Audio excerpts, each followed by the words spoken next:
Hola amigos, ¿cómo están? Bienvenidos a un nuevo segmento aquí de la Defensoría Judicial de Familia. El día de hoy nos encontramos con Rodrigo Gonzalo Bustamante. ¿Cómo estás? Muy bien, ¿y tú cómo estás? Muy bien. Agradecemos nuevamente a Rodrigo que tiene la disposición y el tiempo para juntarse a conversar un ratito con nosotros, como ya lo hemos hecho en los capítulos anteriores, abordando temas y dinámicas que son bien cotidianas para las personas, tomando temas que muchas veces las personas desconocen. Y la idea de este segmento, muy humilde, es justamente acercar esas temáticas a un lenguaje más cotidiano, más coloquial, ¿cierto? La gente pueda entender qué es lo que sucede cuando se ve enfrentado, ¿cierto?, los tribunales de familia a un tipo de actuaciones como de este tipo. Rodrigo tiene una vasta experiencia, ya lo hemos dicho en capítulos anteriores, psicólogo forense. Me ha tocado encontrármelo muchas veces ahí en tribunales, ¿cierto?, haciendo sus informes, así que la verdad es que para nosotros es una súper buena herramienta contar con la opinión de Rodrigo, porque nos da una mirada técnica, ¿cierto?, que muchas veces los equipos jurídicos no tienen. Ese es el tema. Rodrigo, mira, hoy día yo quería abordar, ya habíamos hablado en los capítulos anteriores un poquito lo que eran los programas, ¿cierto?, y cómo más o menos se van desarrollando, pero hoy día me gustaría que habláramos de uno en particular. Bien. Me gustaría llevarte a conversar del PPF, por ejemplo. ¿De qué se trata? Ahí tú nos puedes explicar un poquito. Yo te voy haciendo algunas preguntas como para ir dirigiendo un poquito la conversación, pero básicamente, quizás antes de entrar al PPF, quizás hacer una pequeña introducción para que la gente se pueda ir acordando, ¿cierto?, de qué se tratan los programas, porque cuando te enfrentas a un procedimiento, ¿cierto?, generalmente de vulneración de derechos o de una violencia familiar, dependiendo del contexto, sucede que los programas derivan. O sea, el tribunal deriva, ¿cierto?, a estos programas. Entonces, para que nuestros amigos ahí, auditores y televidentes se vayan ahí sumergiendo en la temática que vamos a tratar el día de hoy, ¿cuál es la función más o menos de los programas en general? Súper en general. Bien, vamos. Bueno, primero que todo, agradecerte nuevamente la invitación, Gonzalo. Bueno, atendida a la situación que tú me estás planteando, mira, los PPF son, como dice el término, son programas de prevención focalizada. Perfecto. ¿Ya? No es el único programa, sino que forma parte, digamos, de la línea de prevención. Perfecto. Ya, por eso es prevención focalizada. Dentro de, digamos, de la oferta programática hay muchos más, digamos, lineamientos y líneas de acción. Perfecto. Líneas de acción de, por ejemplo, reparación, ¿cierto?, de acogida, ya, y así sucesivamente otros más, ¿ya? Particularmente PPF, ya, es un programa, como indica el nombre, de prevención focalizada, ya, que solía ser como, entre comillas, la primera línea y que un poco venía atendiendo o atajando las situaciones de vulneración. Perfecto. Que en algún momento se tipificaba o se clasificaba como de mediana o baja complejidad. Ok. ¿Ya? Ese era el criterio que de alguna manera siempre estaba, digamos, en los pasillos de los tribunales. ¿Criterio que se ocupa hoy en día también? No, hoy día es distinto. Ya. Eso ha ido cambiando a raíz de la ley, ¿cierto?, que crea este nuevo servicio. Perfecto. Que es el servicio de mejor niñez conocido en su momento, por supuesto. O el nombre técnico, ese servicio de protección especializada. Sí, claro. ¿Ya? Hoy día se habla de protección al continuo de desprotección. Y en ese continuo, por ejemplo, está la desprotección inicial. Ajá. Ya cuando son situaciones como la que digamos, el símil sería anteriormente baja complejidad, que son los PPF, ¿cierto? Perfecto. El continuo intermedio de desprotección o desprotección avanzada. Okay. Que es lo que sería, por ejemplo, anteriormente como alta complejidad, como un PRN. Perfecto. Que no es, obviamente, digamos, ahí no tiene injerencia un PPF, ¿ya? Porque el criterio se eleva, ¿no? ¿Ya? La vulneración se entiende que es mucho más acentuada, tiene muchos más elementos que la vuelven una intervención o que requiere una intervención mucho más especializada. Yo te voy a ir interrumpiendo, así que disculpa, pero es que para ir haciendo algunas preguntas. Entonces, el PPF, básicamente su principal horizonte, digamos así, sería como ir viendo los temas que no son reparatorios todavía. No. Ya, sería siempre en el ámbito preventivo. En el ámbito preventivo. Perfecto. Ya. ¿Y hacia quién está orientado el PPF? ¿A quién atiende? ¿Está orientado para toda una familia eventualmente vulnerada o solamente niños, niñas y adolescentes?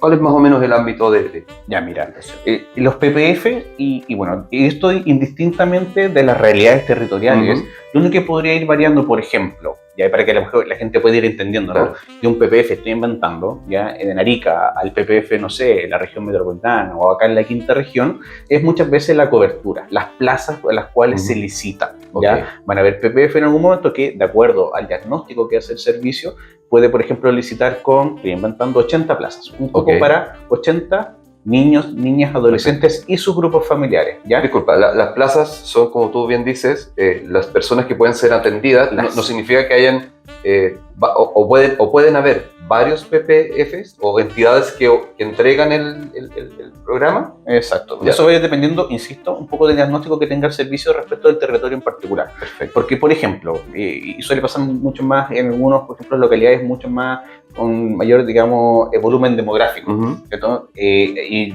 de acuerdo también las necesidades, ¿ya? En donde, por ejemplo, pueden haber 2 PPF por un sector o una comuna o una provincia, claro. ¿ya? Y, por ejemplo, no sé, una comuna más pequeña, ¿cierto? Puede haber solamente uno y derechamente en algunos otros sectores no hay esos platas, ¿ya? Y ahí se tiene la persona que mover, nomás donde haya. Trasladar. ¿Te ha tocado en tu experiencia ver algún, o llegar a algún sector demográfico, comuna, donde no haya programa implementado y esa persona, por ejemplo, que está en un tribunal de familia determinado ha tenido que moverse a otro sector? Mira, no lo he visto yo en primera persona, ya, pero sí se ha conocido y suele ser en lugares mucho más remotos, sectores más rurales, generalmente, ya. Esto pareciera ser que era mucho más frecuente, no sé, en localidades del sur, por ejemplo. Claro, me imagino. Ya, en que, por ejemplo, estaban muchas veces en lugares más céntricos, por decirlo de alguna manera.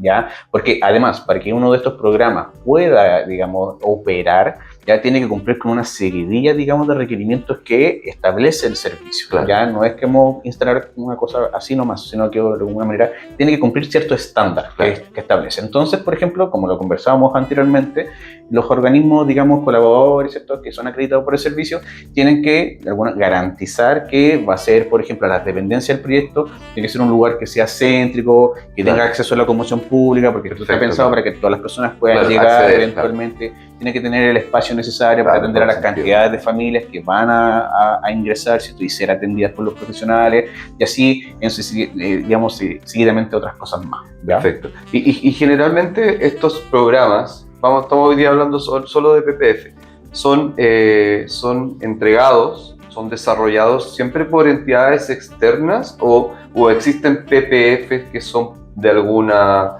institución de gobierno, por ejemplo. Ya, mira, generalmente... O puede ser ambas. Mira, en PPF, si no estoy incurriendo en un error, ya generalmente siempre está, digamos, siendo operado ya por un organismo colaborador, perfecto, no por el servicio directamente, ya, siempre por un particular, ya que suele ser una ONG, fundación o corporación, claro, ¿cierto? No así, por ejemplo, otros proyectos o otra, digamos, que es la oferta residencial, ya que hay organismos residenciales o programas residenciales que son directamente dependientes del servicio, ya que se llaman de administración directa. También hay algunos programas ambulatorios que son de administración directa, por ejemplo, algunos FAE, PIE, ya, pero generalmente cuando estamos hablando un poquito menos complejidad, por ejemplo, como los PPF o algunos PRM incluso, que ya se nos dispara, ¿cierto?, la complejidad en esos términos, digamos, de cómo estaba diseñado el sistema en ese momento, generalmente tienen que ver con estos organismos particulares, ¿no? Y no me contestaste la pregunta. ¿Quiénes son las personas que son atendidas? Vamos con las personas. Vamos con las personas, hasta nos fuimos por otro lado. Ya, mira, son 80 plazos, ya, eso está pensado para 80 niños, niñas y adolescentes. Perfecto. Ya, obviamente no pueden ir solos, tienen que ir con el grupo familiar, con esta figura. Que también es evaluado, es por el PPF. Que también suele ser evaluado. Y es requisito de ingreso, o sea, un niño, por ejemplo, que por alguna circunstancia está en una situación de vulneración, por ejemplo, ahora sería muy, muy avanzado, porque en el momento es mucha complejidad o alta complejidad, generalmente se entiende que, por ejemplo, no hay una familia ahí presente o alguna figura con quien poder trabajar con ese niño. Y es por eso que va a requerir tal vez, por ejemplo, una estancia transitoria, esperemos, ¿cierto?, en un proyecto residencial. Perfecto. ¿Ya? Y recogiendo lo que tú acabas de decir, que es súper importante, porque voy a colgarme del capítulo anterior que grabamos hace unos días atrás. Nosotros hablamos de que yo le cambio la sigla, la OLN. Yo le digo OLN.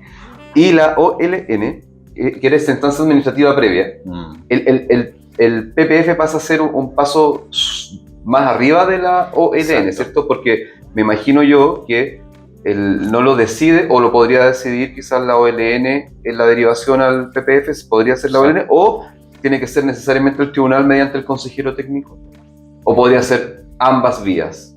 Podrían ser ambas vías. Perfecto. Lo que pasaba anterior a la implementación de las oficinas locales de la niñez, anteriormente todo llegaba a PPF. Entendamos que anteriormente, cuando no existía esta sede administrativa, ¿cierto? Todo se tendía a judicializar. Claro, ahí viene este fenómeno, claro, todo se judicializaba, ¿cierto? Muchas cosas que no tenían el mérito para eso. Y sacarle carga en el fondo. Claro, y llegaba a PPF inmediatamente. Perfecto. ¿Ya? Tal vez,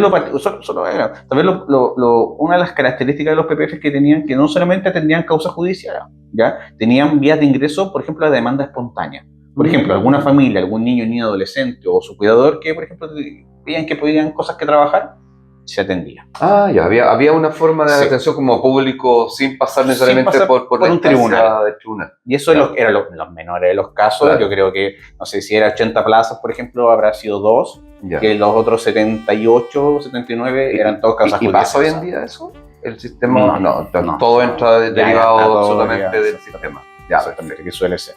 Pero digo, ¿y qué profesionales intervienen en el proceso de este programa de PPF, de prevención? ¿Quiénes son los profesionales que están involucrados directamente en esta evaluación que tú me dices? Te acoto un poco la pregunta, sino, ¿es amplio en el sentido de asistente social o nos vamos netamente a una prevención psicológica? Ya, generalmente suelen ser equipos psicosociales. Ya, perfecto. Ya compuestos, o sea, digamos, formados por psicólogos y trabajadores o asistentes sociales. Perfecto. ¿Ya? La diferencia que tiene el PPF, ya, por ejemplo, es que solamente un profesional con la figura de un técnico. Ajá. Ya, entonces, un profesional que se encarga del proceso de intervención, que suelen ser los 12 meses, como lo conversábamos anteriormente, ¿cierto? Y él tiene este apoyo, digamos, con un técnico que se encarga, por ejemplo, con el manejo, con el contacto con la red. La red, entiéndase, colegios, claro, instituciones de la salud, entre otros. Claro, ¿ya? Porque, para hacer también el link, habíamos dicho en los capítulos anteriores que, claro, las vías de ingreso de denuncia puede ser no solamente un padre-madre, puede ser un abuelito, un colegio, personal de salud, ¿cierto? Claro, las vías de ingreso a través de denuncias son varias. Y estos profesionales son los que tienen que llevar adelante este proceso interventivo de precautorio. Perfecto. Exactamente. Y las vías de ingreso me imagino que siguen siendo las mismas, como lo acabamos de decir. Siempre es a través del tribunal, ¿cierto? A través de denuncias, se hace la validación, propiamente tal, a través del consejero técnico, y esto se deriva. Tal vez lo novedoso, ya puede ser que hoy día, claro, se añade esta vía de ingreso vía oficina local de la niñez. Sí, claro, lo que conversamos recién. Ya que no necesariamente es algo judicializado. Y el programa PPF, una vez que le llega este caso, ¿puede rechazarlo? ¿Tiene atribuciones para decir, a ver, yo como programa o por ejemplo tú como especialista profesional, tú puedes decir, mire, yo, y le informo al tribunal obviamente que yo aquí no veo quizás esta vulneración, o ya eso es parte, a lo que voy es como si hay un requisito de admisibilidad por parte del equipo técnico que recibe la causa, o está obligado a desarrollar el programa una vez que el tribunal la deriva. Ya. Está esa, digamos, prerrogativa, ¿cierto?, de poder decir, oye, esto no se ajusta a nuestro causal de ingreso. Ya es como un perfil. Perfecto. No todo califica, digamos. Ya pudiese ser, y ahí el programa tiene que informarle al tribunal, ¿cierto?, claro, que no opera. Por ejemplo, ya sea por que queda muy pasado, digamos, en el sentido de que supera la complejidad o la competencia del programa. Que estamos hablando, por ejemplo, un delito o una vulneración que tenga, digamos, claro, en paralelo algún tipo de delito, ¿cierto? Por ejemplo, como un abuso sexual. Ya el PPF dice declararse incompetente, ¿cierto? Y solicitar la derivación al programa correspondiente. Claro, porque me imagino que debe pasar, o sea, pasa. Lo hace siempre, lo pongo en figurativo porque estamos así haciendo como que conversamos como que no sabemos para que la gente lo tome así, sino que fome. Esto no es una clase magistral. No. Pero eventualmente hay causas de ingreso, ¿cierto? Denuncias de ingreso donde viene por una denuncia X y resulta que una vez que llega el programa de intervención, resulta que se dan cuenta que quizás la situación de abuso, en este caso, por ejemplo, o vulneratorio, es mucho más grave de lo que la denuncia inicial está demostrando. Por lo tanto, eso va a obligar que ustedes o los profesionales, ¿cierto?, tengan que alertar esto, me imagino, ¿cierto?, al tribunal y decir, oiga, ojo, acá tenemos otro tema. Y ahí hay una derivación, como dices tú. Exactamente, ahí está la derivación, pero también están los criterios que establece el servicio. Perfecto. Ya, porque finalmente no es, ahora los programas, y esto no solamente los PPF, cualquiera, no es llegar y recibir, tiene que cumplir con estos estándares que establece el servicio, y el servicio le otorga a cada programa la figura de un supervisor técnico. Okay. Y hay el supervisor técnico con cierta periodicidad, que se supone que son a cada 3 meses o trimestralmente, acude al programa y realiza una supervisión técnica. Perfecto. Entre esa supervisión técnica tiene que ver con que se esté cumpliendo, ¿cierto?, con el trabajo, y entre eso está, por ejemplo, las plazas, Perfecto. cómo van los procesos, las causales, si son los niños, por ejemplo, son 80 plazas, 80 niños, que tengan que ver con lo que el programa está atendiendo y no sea alguna otra situación. Claro. ¿Y qué tipo de intervenciones, así muy en general, considera un programa de prevención focalizado? Todo lo que pudiese estar vulnerando o amenazando, ¿cierto?, los derechos de niños y adolescentes en este rango, digamos, de baja o mediana complejidad. Perfecto. ¿Qué tipo de situaciones califican en este criterio? Pudiese ser desde, por ejemplo, niños que son espectadores de situaciones de violencia intrafamiliar, claro, no víctimas, sino que expectación, ¿cierto? Y situaciones, por ejemplo, de negligencia parental leve, ya como se le mencionaba en algún momento. Siempre hablando de un contexto familiar, un contexto individual también, ¿cierto? Y eventualmente también se evalúa el contexto comunitario del niño, porque, por supuesto, porque esta evaluación, como hablábamos, que entra el grupo familiar también al PPF. Por lo tanto, dentro de la mirada que se tiene que hacer es lo que está pasando con el niño, propiamente tal, los padres o los tutores, ¿cierto? Claro. Y también en el entorno. Exactamente. Se piden informes, por ejemplo, PPF puede solicitar ante una intervención determinada, a mí, por ejemplo, tú, decir, estoy hablando de este niño, niña o adolescente, y decir, me gustaría saber qué pasa en el colegio, porque no tengo ese dato. PPF puede eventualmente solicitarlo mediante el tribunal, me imagino, a que el colegio emita un informe psicológico o un informe de rendimiento académico para extender un poco el ámbito del conocimiento de este causa. Exactamente. El modelo de la intervención es como, digamos, multinivel.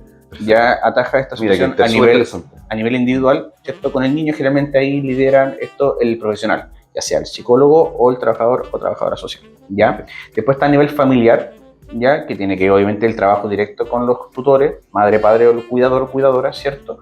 Y a nivel, digamos, como tú muy bien decías, comunitario. Y ese ahí entra la red, a operar la red. Entonces, por ejemplo, si el niño está escolarizado, inmediatamente recoger, digamos, antecedentes, hacer las coordinaciones, saber cómo está ahí, porque finalmente, digamos, el espacio educacional es cogarante. Claro. ¿Ya, cierto? Y obviamente ellos van a tener información, porque los niños, digamos, temas lógicos, pasan mucho más tiempo y horas en el colegio que en las casas y en los programas. Y entonces ellos obviamente van a tener información que va a ser de mucha utilidad y de mucho valor para esa intervención. Claro. Es complejo cuando se abordan, por ejemplo, niños, niñas y adolescentes que son vulnerados en algún derecho leve, porque estamos hablando siempre en el contexto de PPF preventivo, pero cuando está desescolarizado es más complejo abordarlo desde un niño que está en la calle prácticamente y no tiene ninguna red donde uno pueda acudir como para buscar antecedentes o por último derivar, porque me imagino, esta es la pregunta que viene después, te dejo planteada esta, si es más complejo ese contexto, uno, y en segundo lugar es si el PPF puede solicitarle al colegio también ciertas intervenciones, aparte de pedirle un informe, por ejemplo. Yo puedo hacer recomendaciones al colegio, sugiero tal cosa, o puedo sugerirle a otra entidad, ¿cierto?, que está involucrada. ¿Puedo hacer ese tipo de recomendaciones como PPF? Sí, los digamos, profesionales o la dupla, o sea, discúlpame, claro, los profesionales, mejor dicho, pueden hacer, digamos, llegar a ese nivel de como de acuerdo o de comunicación, digamos. No sé si en creencia directa, ya obviamente que, por ejemplo, no sé, el equipo de convivencia no se debe al PPF, sino obviamente a sus autoridades, pero pueden llegar a establecer acuerdos comunes para que obviamente, porque en la medida en que se mejora la situación de vulneración, obviamente, por ejemplo, el proceso de enseñanza-aprendizaje también se mejora, ¿cierto? Todo siempre mediante el tribunal, porque estas recomendaciones que hace el programa son las recomendaciones que se emiten, me imagino, los informes. Exacto, y los informes también son trimestrales que envía el programa, y ahí se va comunicando en estos 3 niveles de intervención, se va comunicando los eventuales avances, estancamientos o retrocesos que eventualmente podrían presentar. Bien, dijiste, te voy a preguntar, ¿los informes son trimestrales? Trimestrales. Perfecto. Y eso no es algo que establece ni el servicio, ni algo que lo establecen los mismos programas, ¿cierto? Ni los profesionales que participan ahí, sino que es establecido por la ley. ¿Ya? Si no me equivoco, hay un artículo que habla de eso, es el 36, si es que no me equivoco, de la ley. Súper. Vamos a revisarlo, lo vamos a poner aquí en el para que la gente sepa cuál es el artículo y lo conozca. Y entonces el objetivo general, como para ir ya cerrando este capítulo, el objetivo general del PPF, resúmelo en 2 líneas. Mira, es poder de alguna manera, como el objetivo general siempre, es poder restituir las eventuales amenazas o vulneraciones a niños, niñas, adolescentes, siempre y cuando estas estén en este rango, ¿cierto? De esto como de leve o mediana complejidad, ¿cierto? A través de cómo, de un proceso de fortalecimiento de las competencias, esto que se habla mucho de las competencias parentales de estos cuidadores, y obviamente fortalecer los recursos personales de estos niños, niñas, adolescentes que todos tienen algún recurso del cual se trabaja. Claro. ¿Ya? Ese es como a grandes rasgos, obviamente más cosas, pero es como la idea principal, el concepto es la premisa, digamos, del concepto. Exacto. ¿Existen las habilidades parentales? Ya, ahí eso es digamos, un muy interesante tema de discusión. ¿Lo podemos dejar por otro capítulo? Lo podemos dejar para otro capítulo, pero yo te digo, existen, pero no necesariamente lo que hay que evaluar. Perfecto. Porque hay una confusión entre competencia y habilidades. Y hoy día desde la doctrina uno no habla de eso. Por ejemplo, si yo quiero presentar un informe, se habla de idoneidad parental. Me encanta, entonces ya listo, salió capítulo nuevo, porque de verdad que eso es súper buen tema. Entonces, si tú veas un informe que haya de competencias parentales, a mi gusto, digamos, y más que mi gusto personal, de lo que hoy día te establece la literatura, es como falta de actualización ahí. Oye, qué buen tema. Y la estructura estándar del programa, ¿cuál sería? Hay un ingreso, ¿cierto? Como dijimos, vía tribunal, primera instancia, la evaluación. 3 meses, periodo, entre comillas, diagnóstico, ¿cierto? Se establece ahí cuáles son, de alguna manera, los nudos críticos que hay que trabajar, las fortalezas, ¿cierto? Y se propone, la propuesta de un plan de intervención. Perfecto. ¿Para qué? Para los meses restantes, que son 9, ¿cierto? Se trabajen sobre la base de ese plan, de esos objetivos de trabajo, se le crea un plan de intervención individual al niño, que también abarca esos 3 niveles que ya hemos hablado, ¿cierto? Claro. Y todos objetivos conducentes a este objetivo general que acabamos de conversar, que es restituir los derechos que eventualmente pueden haberse visto amenazados o vulnerados. Lo dijiste, lo posaste, pero ¿cuánto dura más o menos hasta 12 meses. 12 meses. 12 meses la intervención, lo que está establecido. No desde que el tribunal deriva al programa, sino desde el ingreso parte la intervención. Claro. Que se le llama el ingreso efectivo. Por ejemplo, la derivación puede estar establecida, por ejemplo, ahora en enero del tribunal, pero tal vez el proyecto tiene mucha lista de espera, y se proyecta que en marzo es ingreso. Imagínate, ingresa en abril, ingresó el 12 de abril, el 12 de abril comienza a regir los 12 meses. Eso lo habíamos hablado. Entonces sería el 12 de abril del 2027, se cumplen recién los 12 meses. Sin perjuicio que el programa puede sugerir un término anticipado de la intervención o puede sugerir una prórroga. Es decir, que la necesidad de continuar esta intervención por un periodo que ellos estimen necesario, que generalmente es un trimestre más. Perfecto. Y aplica, mira, no lo tengo aquí, pero el artículo 80, el artículo 80, ¿no? El artículo 80 aplica. ¿Se acuerdan o no del artículo 80? No se van a acordar, pero les vamos a recordar. Es cuando el tribunal, de alguna manera, ¿cierto?, le solicita, ¿cierto?, al programa que como que emita un sobrecupo. Exacto. Que si está lleno pueda... Ya, los programas es muy, digamos, común. Se habla a cada rato el famoso 80 bis. Claro, el 80 bis.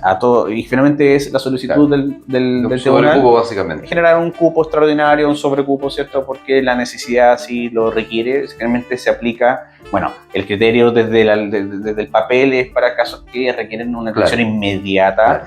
pero claro, muchas veces habían muchos proyectos que tienen listas esperas de 80 sí, lo dijimos en el capítulo. Insólito, la lista espera de la lista de era espera. lo más ágil, pero bueno, terminó atochado, y es por eso que de alguna manera yo creo que le dio la premura y la urgencia de promulgar esta ley, ¿cierto?, de la Oficina Local de la Línea, que es la ley de garantía, ¿cierto?, que viene un poco a establecer, a destrabarse, a descongestionar también, ¿cierto? Y entregarle un poco esa primera línea, esa primera tajada, digamos, a este nuevo sistema que te conversaba. Súper interesante, es un tema que de verdad la gente no conoce y es súper bueno que ir acercándolo, porque son cosas que pasan. Y nosotros nos llevan muchas causas de vulneración, crisis familiar, y es súper bueno tener esta mirada, ¿cierto?, del conocimiento de qué es lo que involucra y qué es lo que implica eventualmente una derivación, un programa.